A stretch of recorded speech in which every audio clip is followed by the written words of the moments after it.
And welcome. Tonight, Senator Natasha Akpoti-Uduaghan denied access into the National Assembly. The suspended lawmaker vows to return when the Senate reconvenes after its 2-month recess. The Senate silent on Natasha's status, OK's $23 billion loan, plans tribute session for late President Muhammadu Buhari. The CBN holds monetary policy rate steady at 27.5%, keeps all economic indicators unchanged. And Donald Trump calls Epstein controversy a witch hunt as a judge seeks a Maxwell meeting. On business news tonight, Nigeria's central bank governor Yemi Cardoso says 8 banks have met the regulator's recapitalization directive. Expects more to follow in the days ahead. On sports, Nigeria Super Falcons defeat Bayana of South Africa 2-1 to advance to the Women's Cup of Nations finals this Saturday. And from the nation's capital, global and regional oil stakeholders urge acceleration of local refining capacity across West African hydrocarbon markets.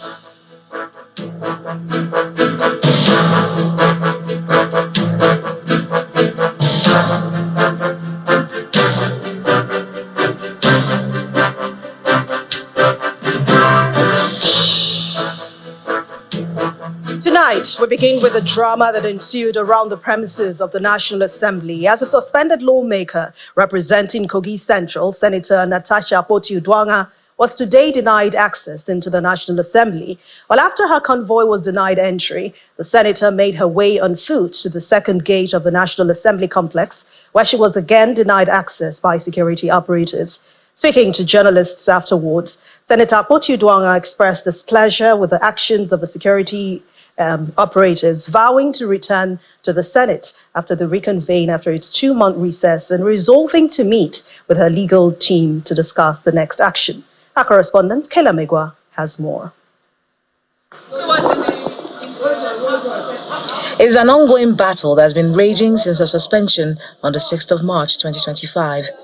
Senator Natasha Akpoti-Uduaghan is seen here making her way to the National Assembly to, in her words, resume her duties as senator after a court judgment on her suspension delivered on July the 4th, 2025. Even salt itself is derived from water, from the ocean. So even if I melt under fire, I'll be solidified. What is it?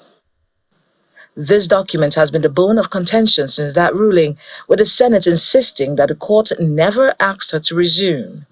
The spokesperson of the Senate had maintained that the court gave an advisory, which the lawmakers consider as not binding. A statement from Senator Adaramodu states the court found Senator Akpoti-Uduaghan guilty of contempt of court and imposed penalties, including a fine of 5 million naira payable to the federal government, and a mandatory apology in 2 national newspapers and on her Facebook page. Till date, these directives remain uncomplied with. We advise the distinguished senator to refrain from any attempts to storm the Senate next Tuesday under a false pretext, as doing so will not only be premature, but also undermine the dignity of the Senate and violate due process, end quote. It is Tuesday, and that advice has been ignored by the senator, who makes her way to the main gate of the National Assembly. Security personnel stop her and her convoy from gaining entrance into the premises. She then decides to alight from the vehicle and make her way into the National Assembly on foot.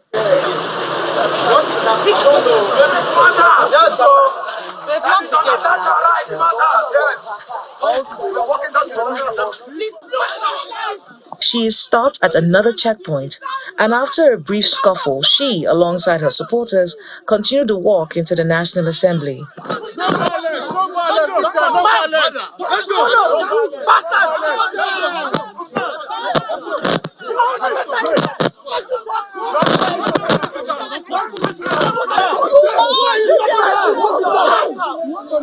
You all should be ashamed of yourself.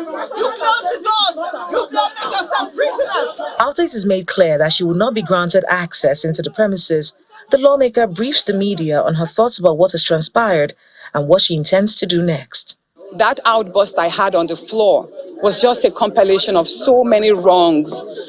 that Akpabio has meted against me. And I will say this, pretty much it's a shame that we have had so many good Senate presidents. We've had Chuba Akpadibo of blessed memory. We've had Senator David Mark. We've had Bukola Saraki. We've even had Ahmed Lawal, who is a senator right now. And I'd say this pretty much is the worst assembly Nigeria has ever had. And I hope we will not have to suffer this anymore, because it tells a lot on the individual. And I've said this before and I'm saying it again. The Senate President, Godswill Akpabio, runs the Nigerian Senate as if it's the third-term governor of Akwa Ibom. Many senators are afraid. You've all seen what happened. You are not allowed to speak. When you try to speak or air your views on certain issues that are critical, you get shut down if it does not conform with what he wants. Going forward, I'm going to have a meeting with my legal team, and then most likely they'll have to probably proceed to the appellate court to seek interpretations of what has just happened, because we are law-abiding citizens. Everyone here who has accompanied me, you can see no one is unruly, even though some have vehemently decided to express their dissatisfaction with the system. I am a law-abiding citizen, and it is very important I do mention, and Nigerians should know, that even though we do have 2 federal government criminal cases against me, they are on criminal defamation, simply because I spoke up on the threat to life. And everybody has a right to speak up on their threat to life. By and large, considering the fact that the Senate is vacating tomorrow, whenever they deem it fit to resume, we would resume as well. So what matters most is all the pressures and all the calls of me apologizing for no wrong that I did. I have refused to do that.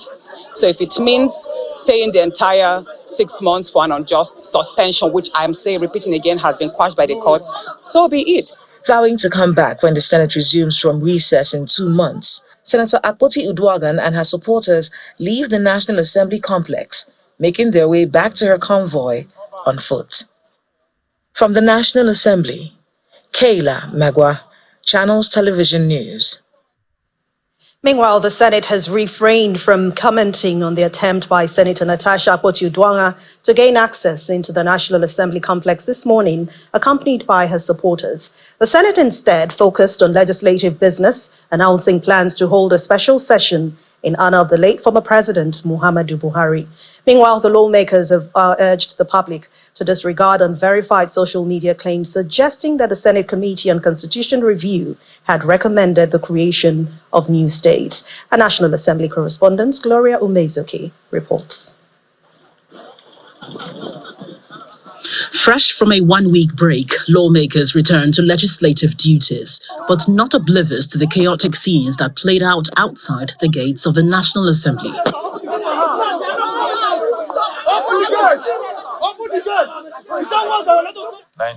Inside the chamber, where the President of the Senate presides over plenary, the contrast between the serenity within and the commotion outside is palpable. But proceedings progress uninterrupted, with no comment on the matter. The Senate leader begins with an announcement.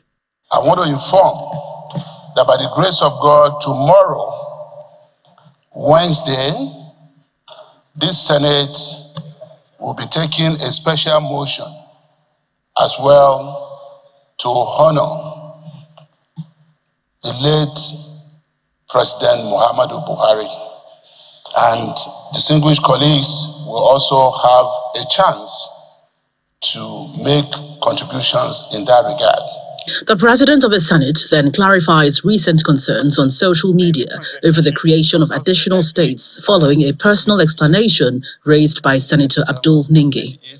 The main committee is yet to even received no evaluate any report. There are proposals for state creation, well over 42 or so, but not one has reached a stage where we can even say we have finished zonal deliberations or even finished national deliberation and then transmitted to state houses. The processes of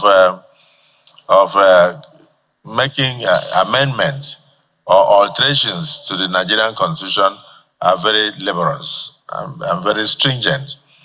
So please, the public should be aware, as raised by Senator Ningi, that no state has been created by this august assembly. The Senate also considered and approved the 2025-2026 external borrowing plan of $21.5 billion presented by President Bola Tinubu for consideration after the submission of a report. The committee, in this detailed report, identify ministries by ministry, agencies by agencies of the government that is taking what in this borrowing plan document that we have. Mr. President, on that note, we can say that the budget 2025 implementation can now commence in full. Mr. President, this needs specification. How much goes to in each?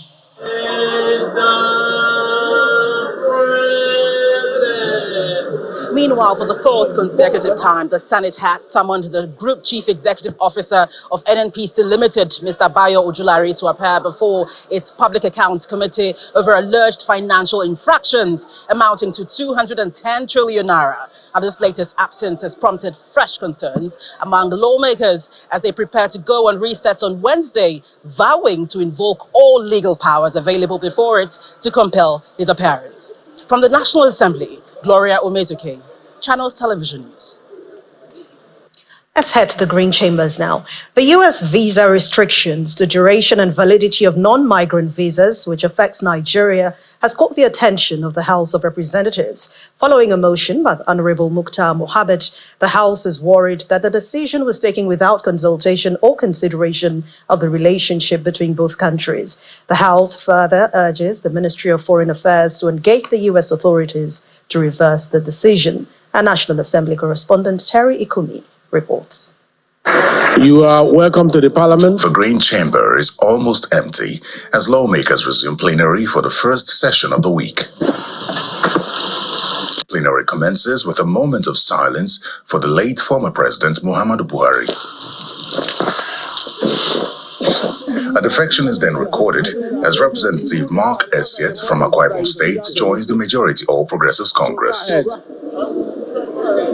Thank you, Mr. Speaker. Thank you. Motions of urgent national importance are received, one of which draws attention to the recent visa restrictions by the United States of America on African countries, including Nigeria. Condemned in strong terms the decision by the United States government to downgrade Nigeria visa status without due consideration of the historical, strategic, and people-centric ties between both nations.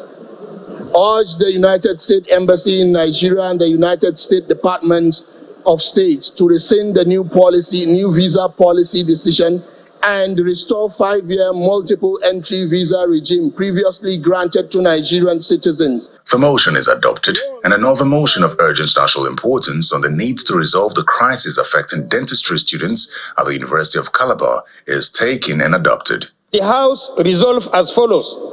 1. To call on University of Calabar to immediately halt the punitive measures affecting students and work collaboratively with stakeholders to implement equitable remedial solutions such as phased induction plans, catch-up models, or facilitated transfers to accredited faculties. A point of order on personal explanation is raised by another lawmaker, bordering on confusing court judgments and citing the court judgment on Senator Natasha Akpatu-Uduaghan. With the events that, should I say, that is about to happen today in the National Assembly, where a judgment of a court gives judgment that is subject to different interpretations by the parties, where the litigant says the judgment of the court says this, and the plaintiff says the judgment of the court says this. It is conflicting. And as members of Parliament, Mr. Speaker, I think it is important for us to advise our judiciary that judgment of court should be simple, with clear explanation and simple English, devoid of any ambiguity. This issue should come by way of motion. Yes. And then we'll refer it appropriately to the committee with the mandate to look at those judiciary-related issues. To wrap up the day, the House passes the 1.485 trillion naira budget of Rivers State, which was passed 4 weeks ago by the Senate. Terry Ikumi, Channels Television News.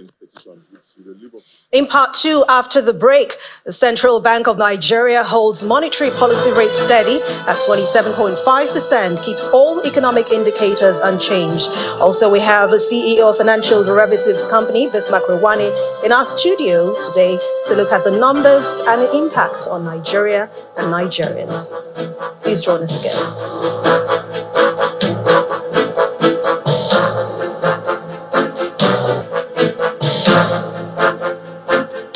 Welcome back. If you've just joined us, you're watching the news at 10 on Channels Television, broadcasting live from Lagos. A reminder of our main stories. Senator Natasha Akpoti-Uduaghan denied access into the National Assembly. The suspended lawmaker vows to return when the Senate reconvenes after its 2-month recess. The Senate silence on Natasha's status okays for a $3 billion loan plans tribute session for late President Muhammadu Buhari. The CBN holds monetary policy rate steady at 27.5%, keeps all economic indicators unchanged. And Mr. Trump calls the Epstein controversy a witch hunt as the Department of Justice seeks Ghislaine Maxwell meeting.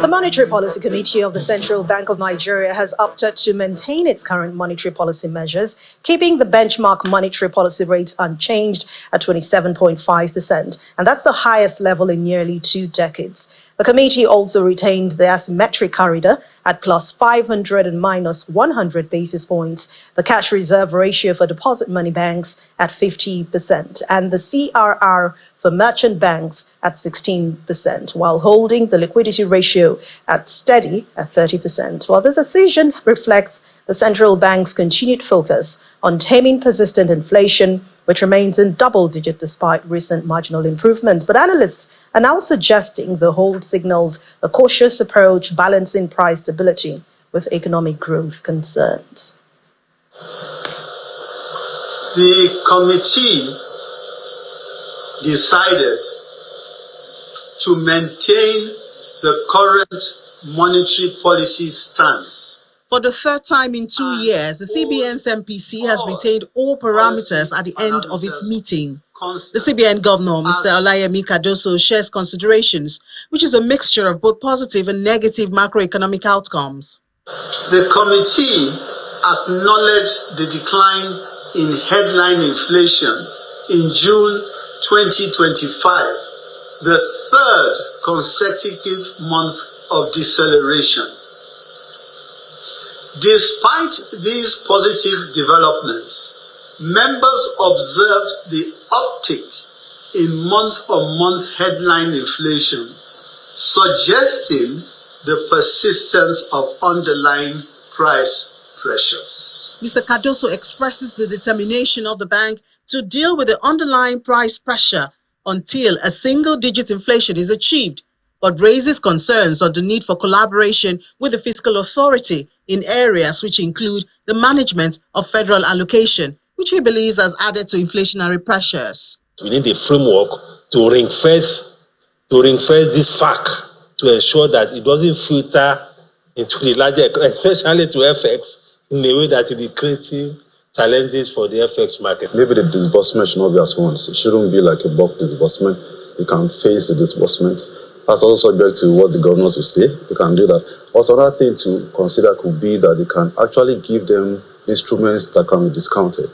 Economists also see other possible hurdles to hitting the single-digit inflation target. My projection is perhaps Q2 2026 before you can be looking at Q1 to Q2 2026 before you can be looking at single digits. Other things being equal, which economics calls ceteris paribus, not all things, other things being equal. But at that time, my major fear, which I've mentioned about 2 or 3 times on this show, is political activity will happen. The CBN, however, remains optimistic, projecting further decline in PMS prices, moderation in price of food and energy, as well as stability in the foreign exchange market. Ini John Mekwa, Channels Television News.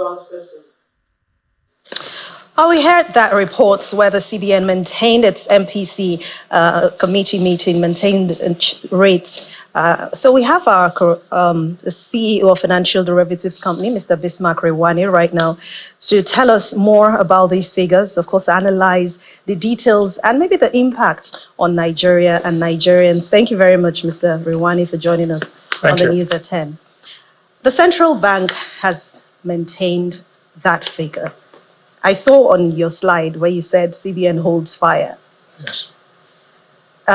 What does this mean for the country? And did you even expect that this was going to be the decision after that meeting? Yes. The market was divided. Some felt that it was time to bring down rates by 25 basis points. Many others, the consensus was that hold the fire at this time. And I think they did the right thing. But what you must understand is that in the last 2 years, there have been 10 meetings. 6, they have increased rates. 3, they have actually maintained status quo. And 0 time, they've reduced it. So this has been the start. That's what has happened. Cumulatively, interest rates have increased by 8.75%, and inflation has come down gradually at this time. So basically, a very conservative approach. And what we say, now we have 12 wise men. There used to be 11 members, now there are 12. And 12 wise men have made their decision. And what it's all about inflation. What the central bank governor and the chairman of the committee said was that the inflationary trends did not give them enough comfort to know that there's enough, that we have enough buffers to withstand shocks. Basically, we have a world of uncertainty out there and a world of vulnerabilities in here. So the safe thing to do, the cautious thing to do is to maintain your fire, hold your fire, and instead of going precipitously to reduce rates and then change all of a sudden. Because the things outside our control are more than things within our control. And if you look at the inflation numbers, this is the headline inflation, going all the way down from 24.23 to 22.22. But that's year-on-year inflation. When you look at food inflation increased to 21.97. Core inflation, which shows whether inflation is structural or transient, also increased. So in this kind of situation, you have to know this, right? First, the third consecutive decline since June, but first increase in 5 months. That is food inflation. And of course, this reverses trend, which is very important. It tells you structural rigidities are stoking inflation. So if you look at it clearly, you will find that, just a minute, you will find clearly that what are the things, inflation is still a hydra-headed beast. One, the exchange rate has gained 6.6% in 2 months. It today trading at 15.28. As a matter of fact, the parallel market, the naira is stronger in the parallel market than at the official market. That's the first time it has happened in about 12 years. Logistics costs are down. That is PMS price in the last month has come down by 4.4% to 865 naira per liter. And supply chain disruption, flooding in Mokwa, and also money supply growth. But this is not, we are not yet a Uhuru yet. So we have to think about it, and it's best to wait. But let's take a look at the GDP figures. Yes. It was released yesterday evening. Yes. It showed a higher figure. But you would want to ask, why did the MPC still retain or keep that rate unchanged? It's very interesting that you say this, because firstly, the social media went on overdrive and misquoted me and saying that I said the economy was leaping, while in fact it was limping. So I need to use this opportunity to correct that. Limping is when you grow slowly into recovery. Leaping means when you have a leap from, and that is not far from it.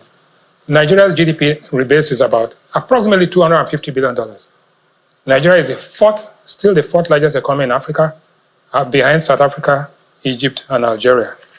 In the world, it's number 40. The goal before was for Nigeria to be within the top 20 countries in the world. We are now number 40. The income per head in Nigeria is $1,000 compared to South Africa, where it's $5,000. Our share of global GDP is 0.23%, and our share of global population is 2.9%. And this is, the economic growth shows an upward trend, but we still have work to do. And let me make it clear. The goal, as pointed out by the president, is that we should be at $1 trillion by 2030. Today, we are growing at 3.1%.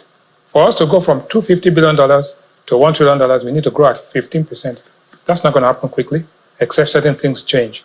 So, and that is why we say again, limping out is different from leaping up, right? And talking about growth, I mean, Yes. if you take a look at the local currency, the Naira, it has grown in a few months. If you check the record, anyone would want to ask, is this even sustainable? Okay, currencies don't grow. Currencies appreciate or depreciate. Appreciate it. Okay, so basically, the Naira has gained 8% year to date, but it's gaining against a weaker dollar. If you look at the dollar, has lost 10%. So effectively, right, you have to run faster in order to stand still. When you look at it against the pound, it has lost 1%, right? It's now 2,100 Naira to a pound, but the pound is now trading at about 1.34 to the dollar.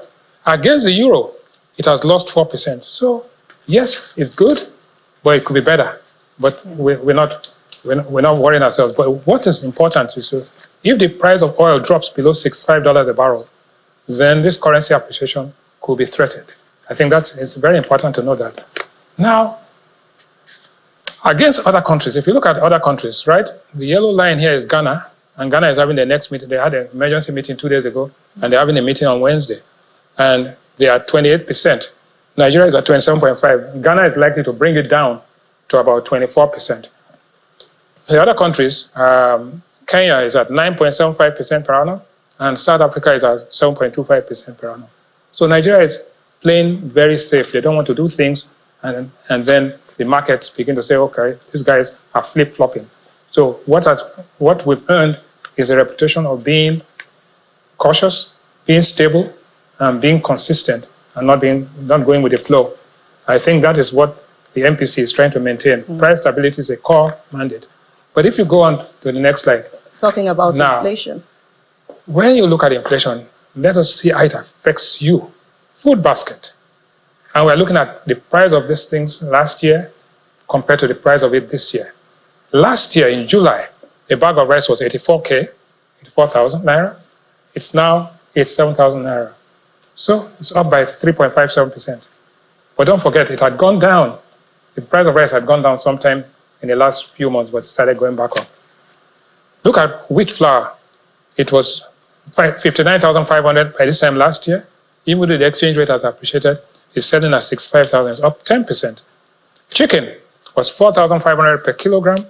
Drumsticks is now up by 22% at 5,500. Eggs are up from 5,200 to 5,500, up 5.7%. Pepper is up 50% from 60,000 to 90,000. And the tomatoes, the big culprit there, is up by 83%. The only thing that came down is Gari, which has come down. It was 46,000 last year, and it's now down to 33,000.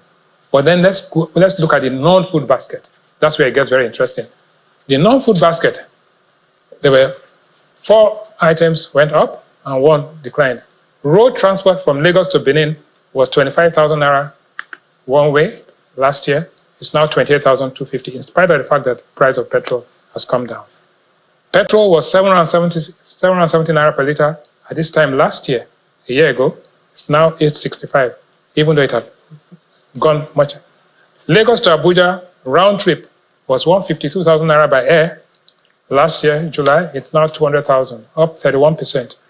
Lonart syrup, which is medicine, is up by 21%. Lonart syrup was 3,800 a bottle at this time last year, and now 4,600. The only thing that came down, cooking gas. Cooking gas was 15,060 last year. It is now 11,875. So that's good. Okay. But you have to have the food to cook. Right now you have the gas, but there's hardly any food to cook in it. Now, what we want to avoid is happy statistics and unhappy people. How are we going to do that? You can grow as much as you want. You can do all it must. Economics is about the welfare of the people. The people must feel it, must be happy about it. If not, you will have happy statistics and happy people. Now, how are we going to do this? Inclusive growth, make sure we distribute properly, make sure that the benefits of this get down to ordinary man and create jobs. So, and that reduction in poverty levels and create jobs. Now, finally, what to expect by Independence Day. Independence Day is October 1, end of the next quarter. There's going to be one meeting, MPC meeting, in September, just before then. What we think will happen is that some things will change. Food prices will come down because of the harvest. Transport fares, in spite of the fact that petrol price has come down, transporters will try to bilk the people up. House rents will go up, electricity bills, because you're either in band A or band B and all of that. For corporates, utilities will stay where they are. Diesel price will go increase. Borrowing costs will come down because interest rates should have come down. And spare parts and raw materials will be there. For the elites, airline tickets are coming down because even Air Peace is saying they're going to do London for 1 million naira. International school fees will come down because the exchange rate is appreciating. And luxury goods will stay flat. So in the end, the outlook, oil prices will trade between 65 and 70 as geopolitical tensions ease. Oil production will maintain an upward trend to 1.5 million barrels, which is good for the naira and good for the economy. The naira remains stable, trading at about 1,500. That's good for everybody. The parallel market and the official market, the central bank headline inflation will fall to 22%. And stock market will rally, and MPC may raise rates. So we'll look forward to that. Day. Thank you very much, Mr. Bismarck Rewani, CEO of Financial Derivatives Company. Thank you for your time on the news at 10. And still ahead on the news at 10, banks meet with the central bank's recapitalization exercise, or more expected to follow in the days ahead. And that's in business news. Please join us again.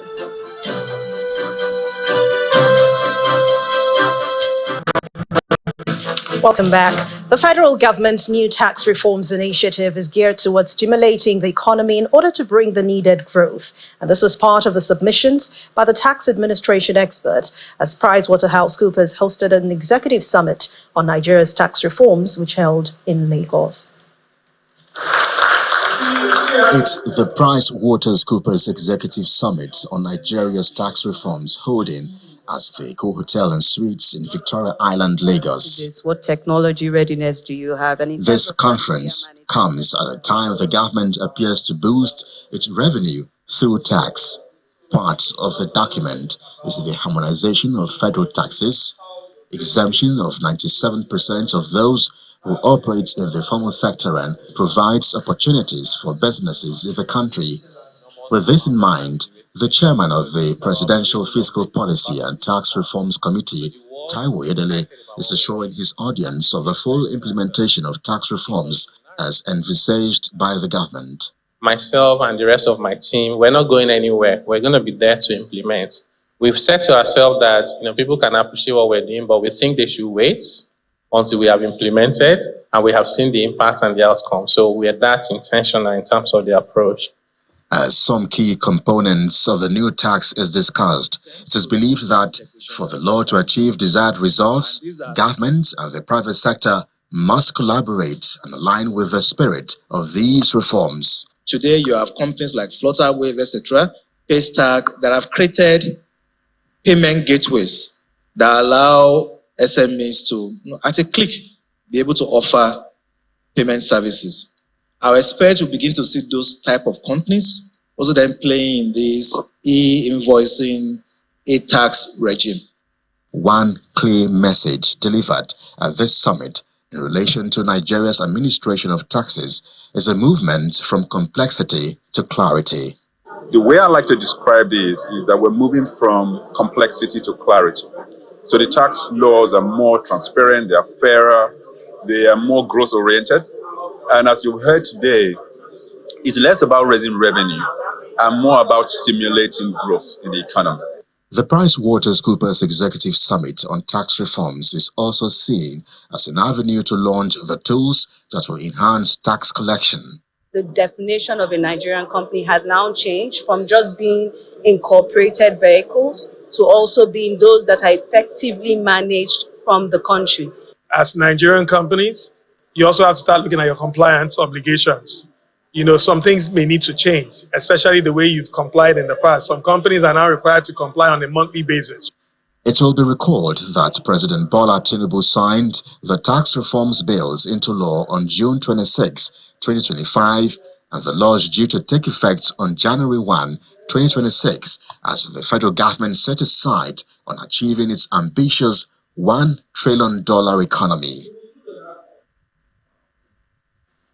The news at 10 continues now at the Abuja studios, where Terry Ikumi is standing by. Hello, Terry. Well, hi, Anne. Thank you very much. Global and regional players and regulators in the oil and gas sector are jointly renewing a call for the upscaling of local refining capacity of hydrocarbon products in the West Africa region. Advocacy about standardization, regional pricing, benchmark and policies realignment were the core of the conversations as the Global Commodity Insight Conference on West African Refined Fuel Market holds in Abuja. The event is jointly organized by the Nigerian Midstream and Downstream Petroleum Regulatory Authority and S&P Global Commodity Insights. Now, the Minister of the Federal Capital Territory, Nyesom Wike, has urged the Edo State Governor, Senator Monday Okpebholo, to focus on good governance and use developmental projects to silence his critics. Mr. Wike made the call during the commissioning ceremony of the new Edo Line Transport Company in Benin City, the Edo State capital. In his address at the event, Senator Okpebholo reiterated his stance on the alleged security threats against former presidential candidate of the Labour Party, Mr. Peter Obi. It's a moment of pride for Edo State as the new Edo Line Transport Service is set to resume operations with new fleet of buses and a new terminal to boot. You go win again. Peace can go, another one in order. An elated managing director of the Edo State Transport Authority, Oligbe Henshaw, gives an overview of the rebranded transport line. Today, as we commission the new Edo Line, let us hold our head high. Let us celebrate the leadership of Senator Monday Okpebholo, whose vision has brought us here, knowing that a new Edo has risen and nothing can stop us now. Among dignitaries at the event is the former governor of Edo State, Adams Oshiomhole, who leads those with goodwill messages from former senior government officials. What Governor Monday has done today is to help me to accomplish what I would have wished to do, but I'm no longer in a position to do it. So, Governor Monday, I want to thank you. Thank you for being who you are. And thank you for not forgetting where you are coming from. And thank you for not forgetting who stood by you when there was doubt. Despite the downpour, spirits remain high as Governor Monday Okpebholo mounts the podium. He uses the occasion not only to celebrate the relaunch, but also to respond to alleged threats issued to former Labour Party presidential candidate, Mr. Peter Obi, following his recent visit to Edo State. I simply said, it's an outright. Don't come to Edo without telling me. Was I chewing hot yam? Do I need 1 + 3 to make my sentence? No! My job is not only to work for Edo people. My job is to save the life of every Edo citizen and visitors coming into Edo. If telling him to notify me as the chief security officer of this state is a crime, so be it.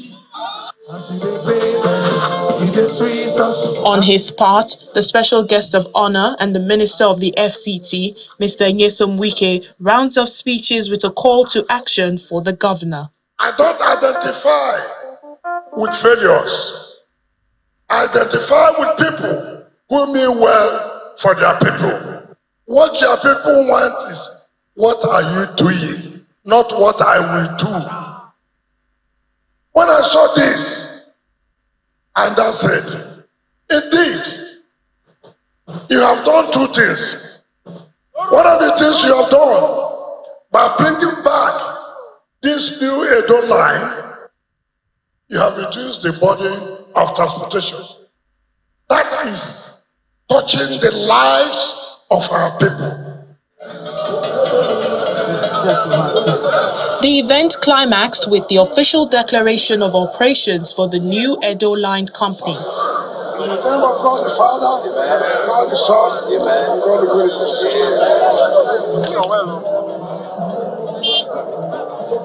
The former Midwest line is now transformed into a new interstate transport service with daily routes to Ibadan, Port Harcourt, Lagos, Warri, Kaduna, and Abuja.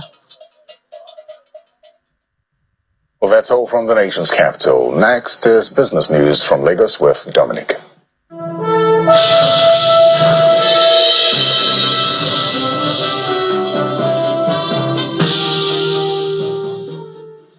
Thank you, Terry. On business news, 8 banks have met the central bank's recapitalization exercise, and more are expected to follow in the days ahead. And this is according to the central bank governor, Mr. Layemi Cardoso. He made this known during the Monetary Policy Committee meeting in Abuja, where he reiterated that the intervention aims to make the banking industry stronger.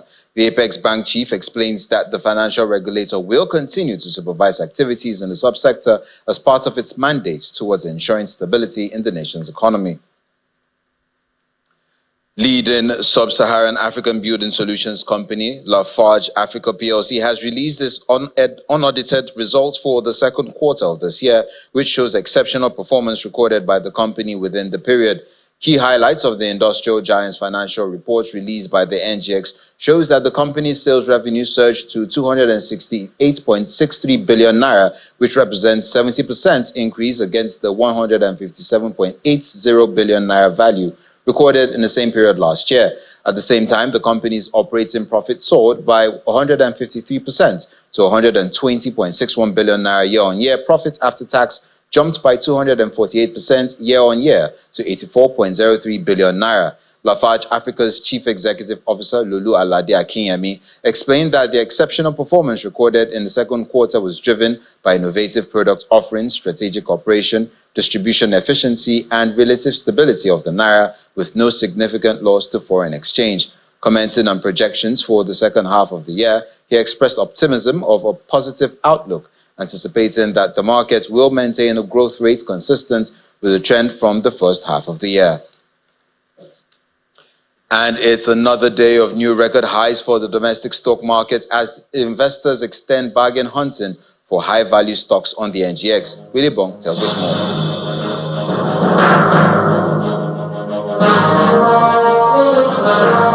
Welcome to the stock market report. Today, MPC decision day, and we saw the CBN Monetary Policy Committee hold key interest rates for a third consecutive time this year. And expectations for the MPC outcome today from the market participants were mixed, as a rate cut decision could set the tone for yield direction in the near term. That said, the oil share index moved up north.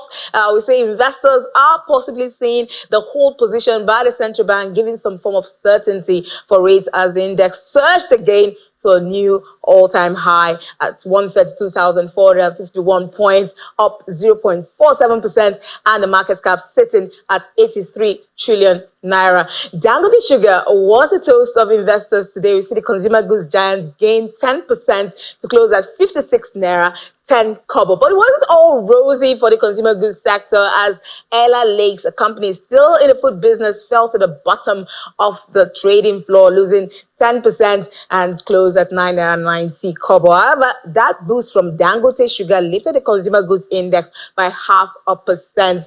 Banking is also in the green today, recovering from Monday's profit taking, but Aradel Oil and Gas lost 4% today, about 4%, and that dragged down the oil and gas index.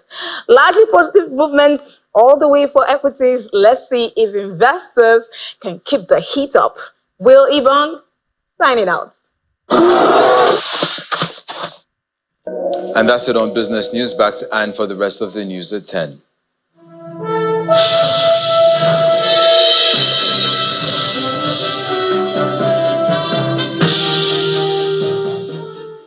Thank you, Dominic. Let's now join Simon Pizzi for more international news and around the world in 5. Good evening and welcome to the Channel Studios here in London with your international news around the world in 5. The World Health Organization says Israel's offensive in central Gaza has compromised its efforts to continue working after its facilities came under attack. The UN agency accused Israeli forces of attacking a staff residence in the city of Deir al-Balah on Monday and mistreating those sheltering there. Its main warehouse was also attacked and destroyed. The WHO said one of its staff detained by troops during the raid on the residence was still being held and demanded their immediate release. The Israeli military said it detained several individuals suspected of involvement in terrorism in the area and that most were released. The residence of our staff has been attacked, first with explosives, and then Israeli military personnel went in. They ordered women and children to depart on foot, and then they interrogated, stripped and handcuffed all the male persons who were there. Then 4 people were detained. 2 of them were our staff. 3 of them were later released, but one of our staff is still being detained. Russia and Ukraine will hold a new round of peace talks in Istanbul on Wednesday. That's according to Volodymyr Zelensky. Mr. Zelensky proposed fresh talks at the weekend, days after US President Donald Trump threatened Russia with severe sanctions if there was no ceasefire between Moscow and Kyiv within 50 days. On Tuesday, Moscow said it did not expect a miraculous breakthrough from the talks. At least 5 people have died and 284 have been rescued from a ferry fire off the coast of Indonesia's Sulawesi Island. The Indonesian Navy said everyone on board the KM-3 Barcelona had been removed from the ship. Passengers were seen diving into the water with life jackets to escape the flames before the blaze was extinguished. The Indonesian Navy, the Maritime Security Agency, and local search and rescue teams were deployed in the joint rescue effort. The cause of the fire remains unknown. A number of French cities have imposed nighttime curfews on young people following a spate of violence linked to drug trafficking. Nîmes, in the south of France, was the latest to bring in the measures which authorities said were meant to prevent under-16s from being exposed to violence and to contain tensions. Additional police units will be sent in. Over the course of the last month, several shootings, one in broad daylight, left 1 person dead and several injured. Last week, the body of a 19-year-old man was found partially burned on the outskirts of Nîmes. A crackdown against those keeping big cats as illegal pets has been launched in the province of Punjab in Pakistan. It comes as a pet lion escaped in the city of Lahore, attacking a woman and 2 children. The moment was captured on film 2 weeks ago and triggered outrage amongst the public. An algal bloom catastrophe, which has turned usually pristine South Australian waters toxic green and suffocated masses of marine life, is a natural disaster, that's according to the state premier.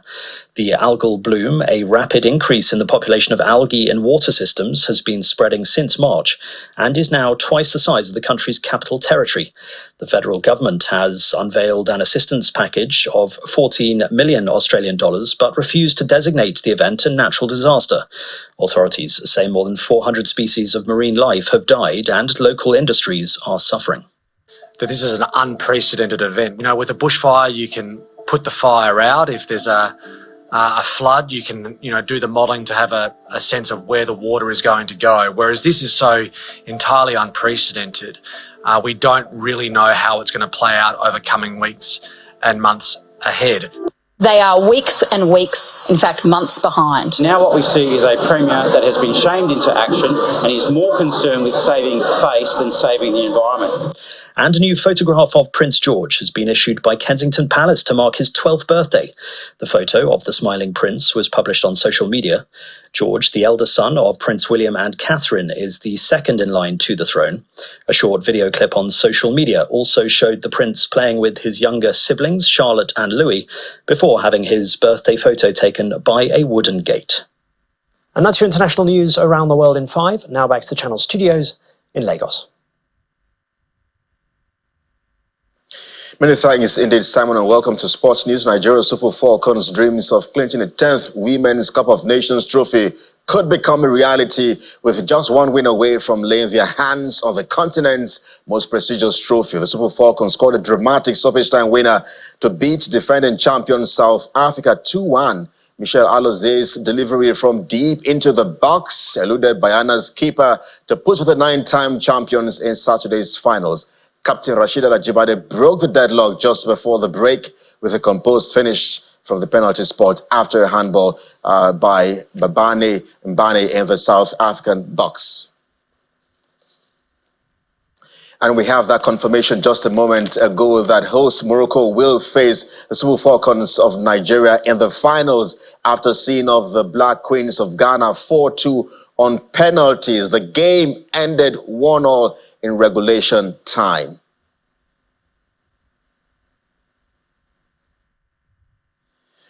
And President of the ITTF Africa, Wahid Enito Oshodi, has commended the World Table Tennis for selecting Lagos as a host city for the WTT Contender Series for the 3rd consecutive year. Oshodi, who is also the chairman and local organizing committee of the championship, says the event has firmly placed Lagos on the global table tennis map, but admits there is still room for improvement as host.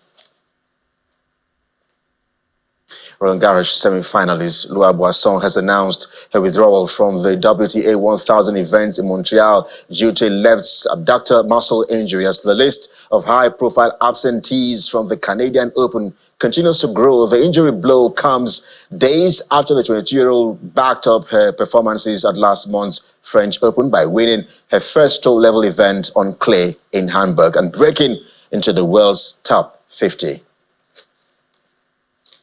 That's sports. I'm Kelly Egiga. It's back to Anne. Thank you, Kelly. And the main news again. Senator Natasha Akpoti-Uduaghan denied access into the National Assembly. The suspended lawmaker has vowed to return when the Senate reconvenes after its 2-month recess. And that's the news at 10 tonight. Thank you so much for watching. I'm Anne Nwawadu. Good night, and please stay safe.